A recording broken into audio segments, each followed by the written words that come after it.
everybody, this is Kathy Cassidy. I'm back again to read you another chapter from my book Love from Lexie. Also a very quick introduction to my other dog. This is Finn McCall, and he is a lurcher, but very different kind of lurcher to Ziggy, the one that you met yesterday. Ziggy is kind of grey and hairy and totally mad, and Finn is sleek and whippety and very cool and a little bit grumpy if he doesn't get to have his sleep. So I'm going to read you see whether Finn wants to settle in or not, or whether he's going to zap down and go back to his cushion. Can't really tell. But I wanted to start off by reading you the letter that goes before chapter 8 of the story. I hope all of you are doing well, coping okay with the whole lockdown thing and not going too stir crazy, but here is your daily 10-minute escape into the world of Lexie and her friends. So the letter before chapter 8, I'll try and show it you if I can. Probably got that wrong, but hey. It says, "Dear Mum, remember when I was little in Scotland and you showed me how to make a musical shaker by putting dried lentils in an old margarine tub and painting the outside with acrylic paint? Remember how I loved it? I never was all that musical, but things have got kind of muddled up here and I seem to be in a band with Happy and Bex and a load of other people I don't even know. I'm supposed to be playing the tambourine, so I can't go too far wrong, hopefully. It's all a little bit weird, but it might be fun. I'll keep you posted. Love from Lexie." And here is chapter 8 proper. It's called I'm with the Band. And Finn is just snuggled up on my knee listening, so hopefully he'll stay there through the whole chapter. We'll have to see. Overnight, our friendship group widens. Instead of sitting in our usual huddle at lunchtime, we are joined by Jake Cook, Sasha Kaminsky and Romy Thomas. It's a little awkward, but everyone smiles a lot and at least we have something to talk about. The rest of the canteen seemed kind of curious too, judging by the looks and whispers we're getting. Jake says he's willing to do anything, ideas and sound and tech stuff, whatever. I just want to be useful, he says. Sasha wants to know what type of music we'll be playing and whether I've thought about band identity and styling. I tell her I haven't and scribble a note in my jotter to think about those things. It's all a little bit overwhelming. Romy just wants somewhere to sit that isn't the corner, all alone, and I feel guilty that I hadn't thought of inviting her to hang out with us before. She looks so obviously lost. A hard-faced girl with a mouthful of chewing gum stops at our table. "Are you Lexie?" she asks me. "You're with the band, right?" "Marley said I should speak to you." I straighten my shoulders. "Yeah, I'm Lexie. I'm with the band." I like the sound of that. I like it a lot. "So, can I help you?" "Depends," the girl says. "See, I'm like a really, really good singer. I can do Adele, I can do Rihanna, whoever you want. Everybody says I should go on the X Factor. I mentioned it to Marley in French this morning and he told me to let you know." "We've got a singer already," Bex replied. "Sasha here. But if we need anyone else at any point, we'll definitely keep you in mind." The hard-faced girl curls her lip. "I might not be available by then," she says. "I have a lot of offers on the table. And once I audition for X Factor, well, that's that, obviously. I'll be under contract. I was just thinking you might like the help, you know? A voice that would get you noticed. Marley's a really good friend of mine, so it was a favour for him. He'll be very upset you can't fit me in, but hey, no skin off my nose." She casts a disgusted look around the table, and I panic and wonder if Bex has been too hasty. If Marley sent her, he must think she's good, surely. I'm tempted to say she can join if she wants to, but Bex is too quick for me. "We can't," she says sweetly. "Sorry, Charlene, you should have auditioned yesterday, like everybody else. I'm surprised Marley didn't mention it to you before, what with you being practically a superstar and all." Charlene rolls her eyes. Your loss, she snarls. A word of advice, though. You should be a little bit more picky about who you have in your band. I mean, geeky little weirdos and talentless airheads and ugly losers are not exactly going to pull in the crowds, are they? I need a professional backing band, not a freak show. Whatever. She stalks away, leaving us all a little shell-shocked. Who was that? Jake asks, wide-eyed. What just happened even? Charlene Scott, well-known Year 10 bully, Bex explains, vain and spiteful with a cruel streak thrown in for good measure. I know her well, Sasha says sadly. Me too, Romy whispers. Okay, narrow escape, clearly, although bullies may be just as lost as the rest of us. More so, probably. Guilt washes over me.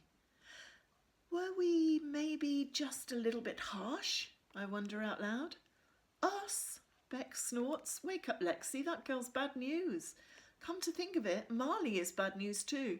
And me, possibly. Trust me, there is only so much of that you can have in a band.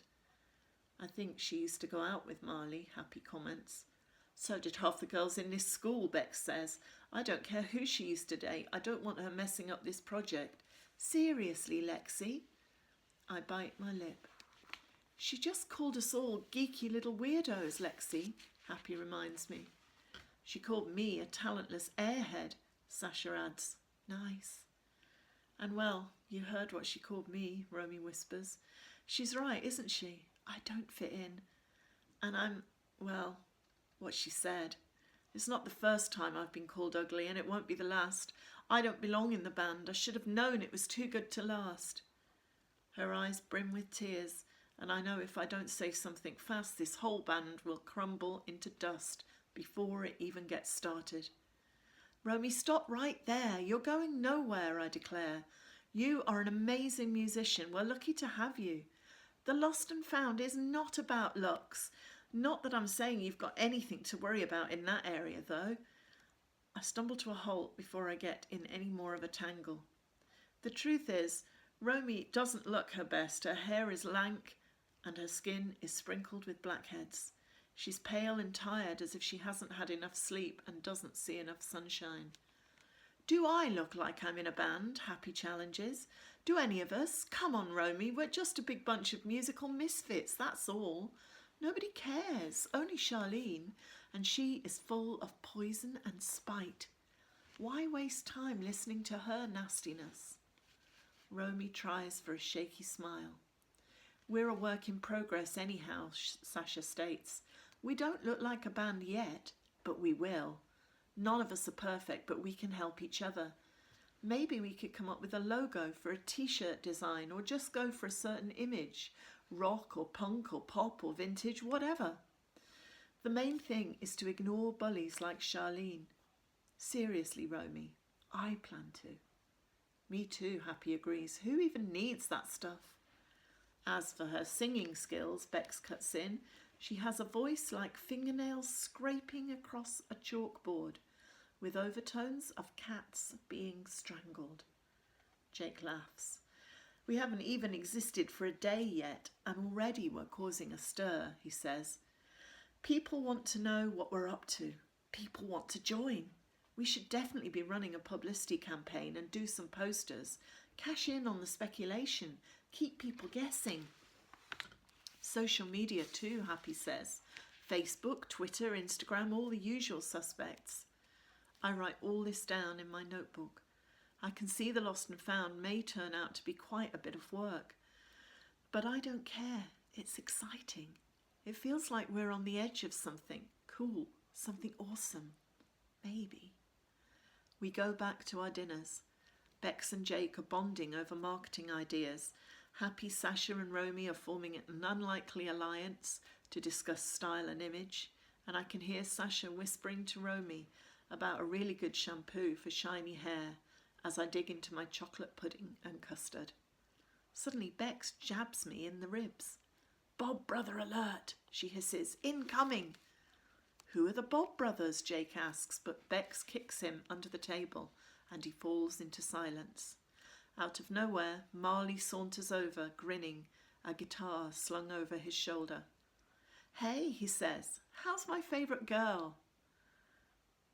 I feel my cheeks turning a pale shade of crimson. "Don't know. How is she?" I quip. "Who is she? Tell all." "She's you, idiot," Marley says, sliding into the chair next to me. "Stop playing so hard to get. You're my musical genius partner in crime, and you know it. We need to have a band meeting, just put some plans and ideas on the table. What do you think? An informal thing? Get stuff sorted before our first official practice." "Cool," I reply, because this is Marley Hayes asking, after all. I push my plate away and wipe a crumb of chocolate pudding from the corner of my mouth. "I've just met a friend of yours," I say, "Charlene Scott. She said you recommended her for the band." Marley slaps a hand over his face. "No way," he wails. "She has a voice like a bag of rusty nails and a personality to match. Please say you told her no." I laugh. "Bex did, thank goodness." "Phew," Marley says, "that could have been tricky. So, band meeting somewhere a bit quieter after school?" I grin. "I guess so. I'll put the word out, and you can too, and hopefully most people will be able to make it." Marley grins. "No, just you, Lexie, if that's okay.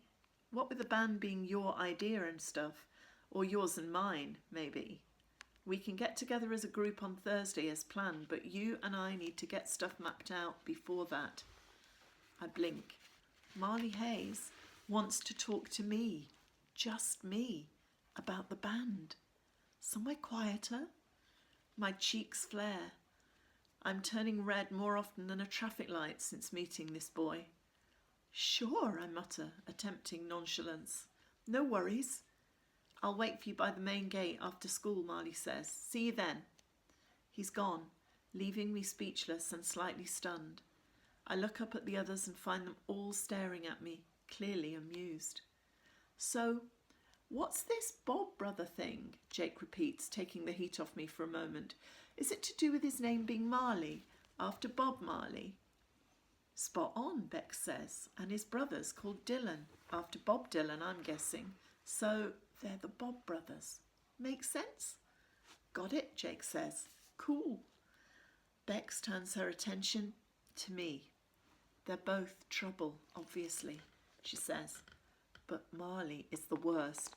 He's had more girlfriends than we've had hot dinners, and now it looks like he's got his eye on Lexie." "Yeah, Lexie," Happy comments, raising an eyebrow. "I think the school bad boy just asked you on a date." "Look," I say, "his reputation is wildly exaggerated. I mean, sure, he's a little bit lost and maybe he's got a knack for trouble, but none of us are perfect, right? He's okay, really, and besides, this is just business."